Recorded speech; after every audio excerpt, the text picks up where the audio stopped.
Welcome guys, कैसे हो आप सब। आई होप आप सब बढ़िया होगे और अपनी एजाइल डेवलपमेंट की प्रोसेस अच्छी जा रही होगी। तो आज हम स्टार्ट करने वाले हैं क्या, फीचर ड्रिवन डेवलपमेंट।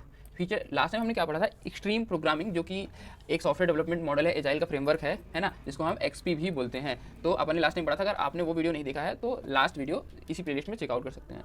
तो नेक्स्ट वन हम पढ़ने वाले हैं क्या, feature driven development. Feature driven development कुछ और नहीं है, ये भी एक तरीके का फ्रेमवर्क ही है एजाइल का, जिससे अपन क्या करते हैं, सॉफ्टवेयर्स को डेवलप करते हैं। पर इसमें जिस प्रकार इसमें लिखा हुआ फीचर ड्रिवन डेवलपमेंट, तो ये मोस्टली फोकस करता है फीचर्स पे।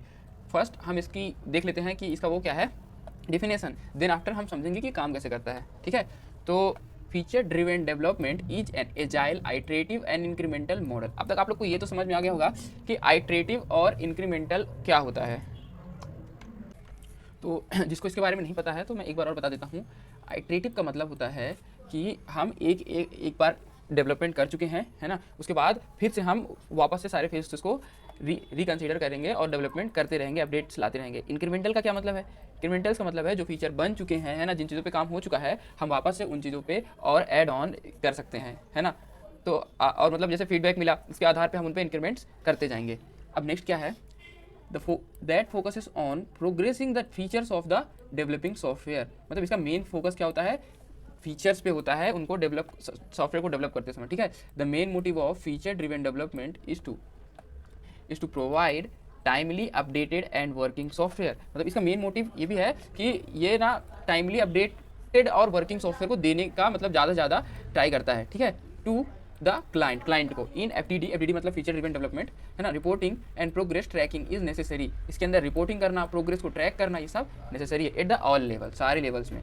FDD was first applied in the year 1997 on a real world application by JF D Luca for large software development. मतलब पहली बार इंट्रोड्यूस कब हुआ था, 1997 में, किसके द्वारा, जेएफ डी ल्यूका के द्वारा, और फॉर लार्ज सॉफ्टवेयर डेवलपमेंट। ठीक है, अब अपन क्या करते हैं, एफडीडी का लाइफ साइकिल देख लेते हैं। किसी भी सॉफ्टवेयर को समझने के लिए उसका लाइफ साइकिल समझना काफ़ी जरूरी है, सॉफ्टवेयर डेवलपमेंट को समझने के लिए, सॉरी। तो इसके अंदर जो अपन पहले सबसे पहले डायग्राम देख लेते हैं, इसको समझते हैं, उसके बाद एक एक करके चीज़ों को समझेंगे। सबसे पहले क्या है, डेवलप एन ओवरऑल मॉडल। तो इसमें क्या होता है, एक सॉफ्टवेयर बनाना है मान लो, तो सबसे पहले उसका एक मॉडल बना लेंगे। ठीक है, क्या क्या है, कैसे है, हम उसका मॉडल बना लेंगे। फिर उसके बाद build feature list. Feature list क्या, बिल्ड फीचर मतलब इसके अंदर फीचर होंगे, लॉग इन लॉग आउट, ये सब है ना, तो इसकी फीचर्स की लिस्ट बना लेंगे। फिर plan by features.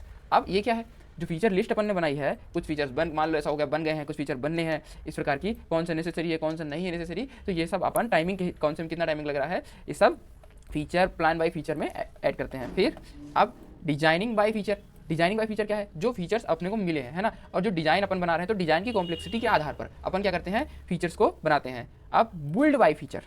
Built by feature का क्या मतलब है, लास्ट में जब अपन क्लाइंट को डिप्लॉय करने वाले होते हैं, है ना, इंस्पेक्शन बाय क्लाइंट, मतलब तो क्लाइंट इंस्पेक्ट करता है, उसको आइडेंटिफाई करता है कि ये फीचर हमको चाहिए, सारे फीचर बन गए हैं, फिर उनको अपन बुल्ड करते हैं, फिर क्लाइंट को प्रोडक्ट दे देते हैं। ठीक है, अब अपन क्या करेंगे, इन चीज़ों को एक एक करके समझेंगे कि ये काम कैसे करते हैं with theory. As I promised you, I will give you notes of these things, so we will start. So number first, build overall model. तो बुल्ड ओवरऑल मॉडल में क्या है, ये देख लेते हैं। It overall chief architect or another professional leading the project by identifying the scope and context the system। मतलब इसके अंदर क्या होता है ना, सबसे पहले मॉडल क्रिएट होता है। ठीक है, क्रिएटेड बाय चीफ आर्किटेक्ट, है ना। It overall model is created by chief architect के द्वारा मॉडल क्रिएट होगा, या फिर जो भी मतलब इसको चीफ मैनेजर, जो भी इसका सबसे मेन होगा, जो समझ गया होगा। फिर और अनदर प्रोफेशनल लीडिंग, यदि कोई और भी प्रोफेशनल लीडर है तो वो भी मॉडल बना सकता है, bye identifying the scope and context of the system. तो इसके अंदर का, प्रोजेक्ट के अंदर का स्कोप समझेगा, सिस्टम समझेगा, उसके द्वारा क्या है, ये मॉडल बनाएगा, है ना। ये एक मतलब कह सकते हो कि बस एक मॉडल ही है, ये सॉफ्टवेयर नहीं है चीज़ों का, है ना, टेम्परेरी, उसके आधार पर चीज़ें बनेंगी। अब अपन नेक्स्ट पे आते हैं, build feature list. Build feature list में क्या है, डेवलपर्स ब्रेन स्ट्रोम का मतलब यदि नहीं जानते होंगे तो मतलब कि सोच विचारना ऐसा होता है। तो developers brainstorms a list of potential item, है ना, that would be useful to users and could be completed along a set timeline for release. मतलब कि इसमें क्या होता है, डेवलपर्स बैठ के मतलब लिस्ट करते हैं कि कौन कौन से जो फीचर्स हैं वो अपन करेंगे ऐड, उनको लिस्ट में, जो मतलब टाइमलाइन के हिसाब से किसका कितना टाइम लगेगा, किसमें कितना ज़्यादा लगेगा, किसकी नेसेसिटी कितनी अधिक है, किसकी नेसेसिटी कितनी कम है। ठीक है, each feature should be manageable with in A time line around 2 weeks, मतलब कि कम से कम 2 वीक्स में, है ना, ये हर फीचर मैनेजेबल होना चाहिए इतने टाइम फ्रेम में, ठीक है। नेक्स्ट पे बनाते हैं plan by features. Plan by features क्या है, मतलब कि ये क्या है, features are organised by how long they take to create and how important they are to the client. मतलब ये तो सिंपल ही समझ में आ रहा पढ़ने पे कि ये कि इनको कितना टाइम लगेगा बनने में और ये कितना इंपॉर्टेंट है क्लाइंट्स के लिए, है ना। प्रायोरिटीज दिखाएंगे। आप अपन अगर नेक्स्ट पे आएंगे तो नेक्स्ट क्या है, design by features. Design by feature क्या है, he it actual details of each feature are क्या है produced, it inspected and finalised. मतलब कि इसमें क्या होगा, इंस्पेक्ट होगा, है ना, डेवलपर जो रहेंगे वो क्या इंस्पेक्ट करेंगे फाइनलाइज फीचर्स को कि किसकी कितनी प्रायोरिटीज है, आखिरी में डिज़ाइन के हिसाब से, कॉम्प्लेक्सिटी के हिसाब से, और फिर उसे डिज़ाइन किया जाएगा। बुल्ड ईच फीचर, ठीक है। बुल्ड ईच फीचर क्या होता है, after the design is improved, ठीक है, the completed feature is added official build to for delivery to client.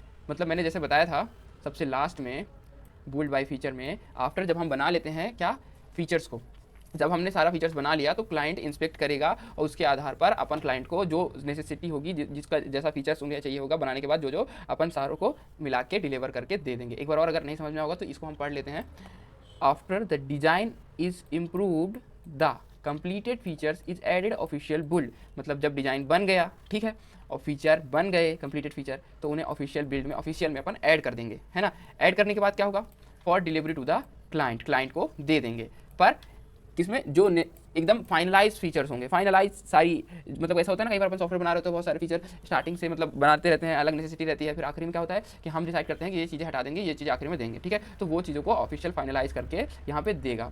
Main क्या है इसमें मेन है कि डिज़ाइन बन गया, है ना, उसके बाद फीचर्स बन गए सारे, उसके बाद उसमें सॉफ्टवेयर में इसको बिल्ड कर देंगे और दे देंगे, ठीक है।